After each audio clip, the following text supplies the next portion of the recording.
Hi guys, this week we're going to be talking about medical testing. This first video is really just to introduce the basic idea. The next two are going to be digging into the calculations and the numbers and some consequences. And at the end, we're going to be talking about some sort of cultural consequences and why this makes preventative care like pap smears and mammograms and the issues of who should get them a little more complicated than it might first initially appear. So again, this first video is just introducing what I mean by medical testing. Why don't I pull up the slides and get started. So what is medical testing? And a question that we're going to be answering over the course of this video, and that I'd like you to kind of stick in the back of your mind, is a question of what does it mean when a pregnancy test says it's 99% accurate? That might seem obvious right now, but I hope to show you that it's a little more complex than it might seem. So we're talking about screening tests, mostly. These are tests that we do to see if somebody has a disease, but usually where we use them on a very broad population of people who don't have symptoms. So we're testing presumably healthy people because it's worth finding out if they have some disease before they would know about it. So some examples of these are pap smears and other tests for these are tests for not actually whether you have cervical cancer, but tests to see if you have things that will lead to cervical cancer. They're great because it turns out we can catch precancerous cells and get rid of them before cancer develops. Pap smears are an amazing thing. Routine mammograms, which are a test for breast cancer. There are other cancer screening exams, colonoscopies, and PSA testing, which is testing for prostate cancer in older men.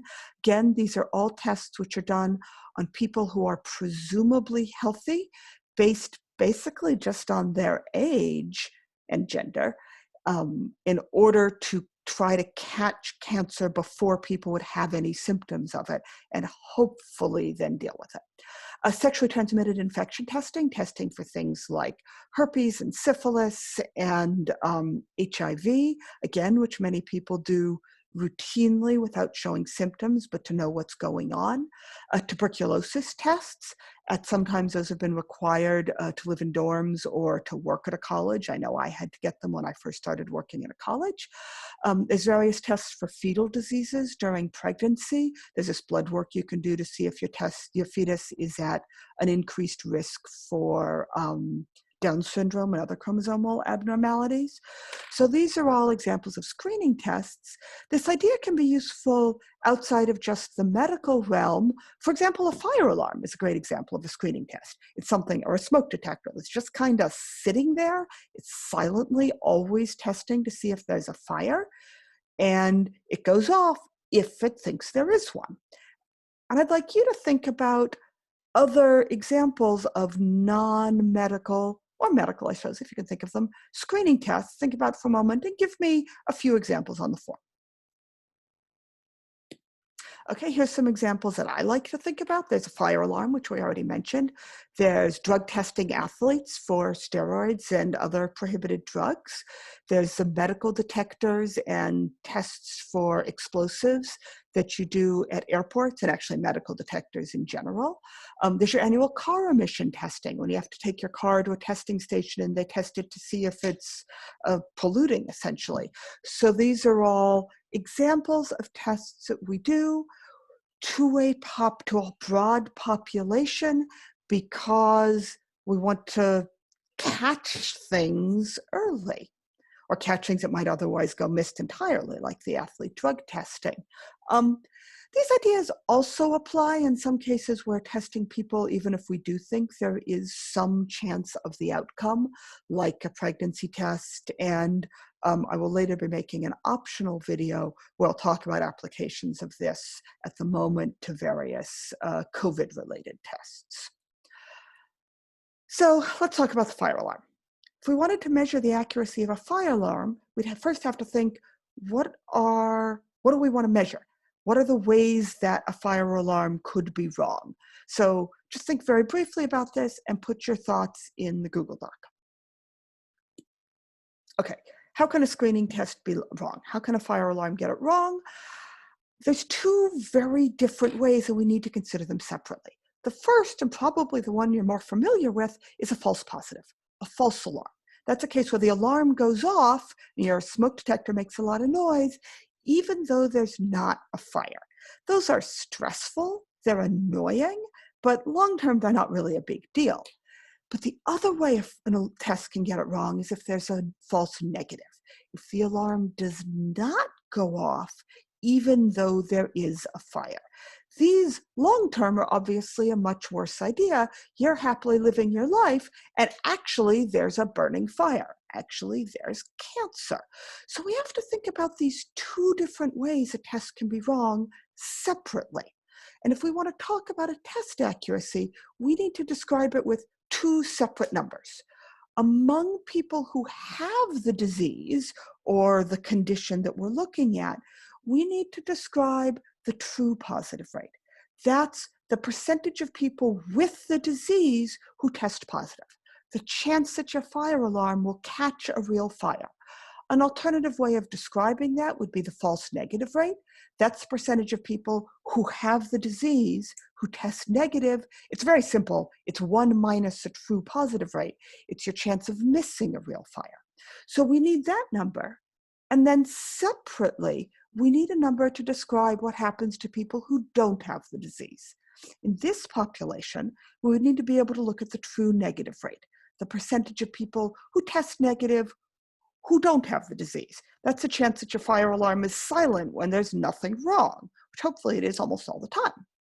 An alternative to the true negative rate would be the false positive rate. That would be the percentage of people without the disease who test positive, the chance of a false alarm. That's 1 minus the true negative rate. So we need to describe the accuracy in those two separate populations with two separate numbers.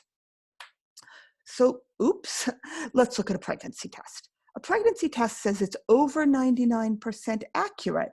And I'd like you, based on what we just said, to think about that for a little bit and record your thoughts on the form. Before I dig into the pregnancy test, I want to digress briefly. When we talk about medical tests and screening tests, usually a positive result is bad. Positive means there's a fire. It means you have the disease. It means your car is polluting. And nobody wants that. But pregnancy tests are actually this funny case where they have two different types of users. They have the people who want to be pregnant, for whom the positive test is for whom the positive test is good, and people who don't want to be pregnant, for whom the positive test is bad. And that's kind of an unusual situation. And incidentally, it puts people who manufacture pregnancy tests in a funny marketing dilemma because they're trying to market to two contradictory groups. So I was always kind of amused by thinking about that.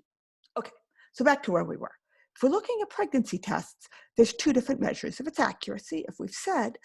And what pregnancy tests do, and indeed most screening tests, is they look for something that should only be there if you have the result. In pregnancy tests, there's a hormone that your body pretty much only makes if you're pregnant, or maybe if you have some extremely rare bladder cancers.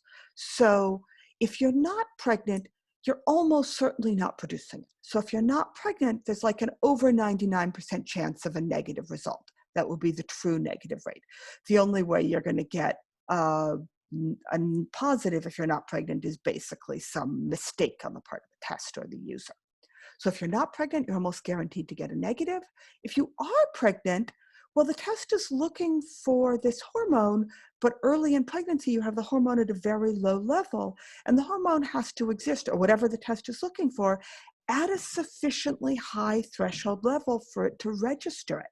So if you are pregnant, turns out there's only about an 80% chance of a positive result. So the true positive rate is only somewhere around 80%, and that number is what seems to be the case if you take the test 14 days after you got pregnant, 14 days post-implantation. That would be considered to be the first day of your missed period. So looking at this data, which would you find more believable? A positive pregnancy test or a negative one? I'd like you to think about that and answer on the form. So let's look at this. If you're not pregnant, you'll almost certainly get a negative. If you are pregnant, you will probably get a positive, but it's not a guarantee. So turning this around, that means that, more or less, only pregnant people will get positive readings. A positive is almost a guarantee that you are pregnant. That false positive rate is very low. However, some pregnant people will get negative readings, particularly if they take the test early. The negative is not a guarantee. So putting this together, the positive is the more believable result, even though the true positive rate is somewhat lower than the true negative rate. And that might be a little bit surprising, and you have to think about it very carefully. There's actually a qualification to all of this. And this is only true if you took the test thinking that there was some reason you might be pregnant. That's not always the case. Sometimes, like some medical situations, show up for a medical appointment, and in some cases, they might make women take pregnancy tests because there's something that they can do which would be really dangerous if you are pregnant. And in that case, somebody might be taking a pregnancy test with there being no plausible reason she might be pregnant. She hasn't had sex with somebody who could make her pregnant. And in that case, a positive result would not be believable. A positive result would be almost certainly a mistake because she couldn't have gotten pregnant. My family is in the middle of watching the American telenovela Jane the Virgin, which starts with a scenario in which our main character, Jane, who is a virgin, does get pregnant due to a ridiculous mishap in a OB's office. Delightful TV show, not real life. So really, I should say the accuracy of a test depends on three things. What happens if you have the disease, the true positive rate, or its flip side, the false negative? What happens if you don't have the disease, the true negative rate, or its flip side, the false positive? But also, we need to know something about your chance of the outcome before you took the test. What was the prevalence of the disease in the testing population? We're going to be digging into these ideas in the next video.